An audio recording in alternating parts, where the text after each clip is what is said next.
کتنے علماء کی زندگیوں کے واقعات، کتنے شخصوں کے واقعات، کہ بہت مشہور واقعہ اس شخص کا کہ جو کئی سال حج پہ جاتا رہا اور اس امید سے کہ شاید امام سے ملاقات ہو، شاید امام سے ملاقات ہو، نہیں ہوتی تھی، اور پھر کئی سال کے بعد 7-8 سال یا پتہ نہیں کتنے حج کیے تو ایک دفعہ اسی کعبہ کے غلاف کو پکڑ کر گڑ گڑانے لگا کہ پروردگار کب میں حجت کو دیکھوں گا۔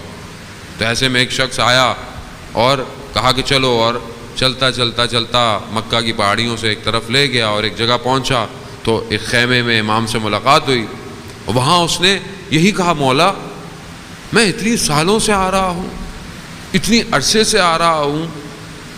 تو کہا ہاں، تمہارے دل میں جب تک دنیا کی محبت تھی کیسے مل سکتے تھے؟ ہمیں مسئلہ یہ ہے کہ ہمیں واضح نہیں ہو پا رہا یہ محبت کہاں تک گھس چکی ہے اندر ہمارے وجود میں۔ یہ آپ خود محسوس کریں۔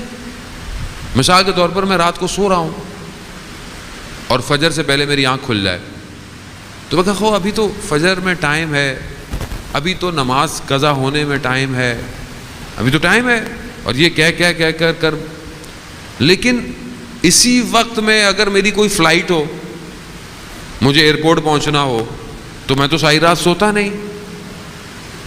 نہیں کہ بھئی میری فلائٹ ہے، مس ہو جائے گی۔ اور یہ جو ہر روز صبح پرواز، جو ملاکوتی پرواز ہے، یہ مس ہو رہی ہے، اس کی کوئی مجھے فکر نہیں ہے۔ بھائی وہ بھی تو پرواز ہے، وہ بھی تو سحر کا وقت ہے، وہ سحر کا وقت کہ جہاں ملائکہ کا ایک گروہ جا رہا ہوتا ہے اپنی ڈیوٹیاں چھوڑ کے، دوسرا آ رہا ہوتا ہے۔ وہ جب بندے کو دیکھتا ہے تو یہ بھی لکھ کے جاتے ہیں ہم نے اس بندے کو عبادت میں دیکھا، دوسرے جب آتے ہیں کہتا ہے ہم نے بھی اس بندے کو عبادت میں دیکھا۔ عبادت یعنی امام تک پہنچنے کا جو سب سے زیادہ بیان عمل ہے وہ تہجد کی نماز ہے۔ اس مقام پر اگر مجھے امام سے محبت ہو، میری آنکھ کھلے، بدن میں نیند آ رہی ہو، کراہت ہو، میں بولوں نہیں، میں امام کی خاطر اٹھ رہا ہوں، پروردگار مجھے ہمت دے۔ آپ ایک قدم بڑھائیں، خدا خود کہتا ہے میں 10 قدم میں بڑھاؤں گا تمہاری طرف، مگر میں بڑھاؤں تو صحیح۔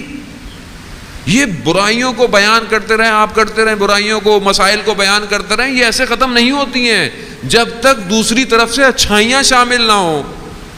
اچھائی کو زندگی میں شامل کریں گے تو برائی بھاگے گی۔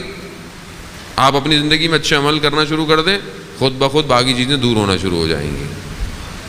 اور لیکن یقیناً جب تک ان کا اپنا کرم نہ ہو ہم کچھ نہیں کر سکتے۔ کرم مانگیں عزیزان محترم، یہ وہ گھر ہے کہ جو بہت کریم ہے، ان کے در پہ جو آیا خالی ہاتھ نہیں گیا۔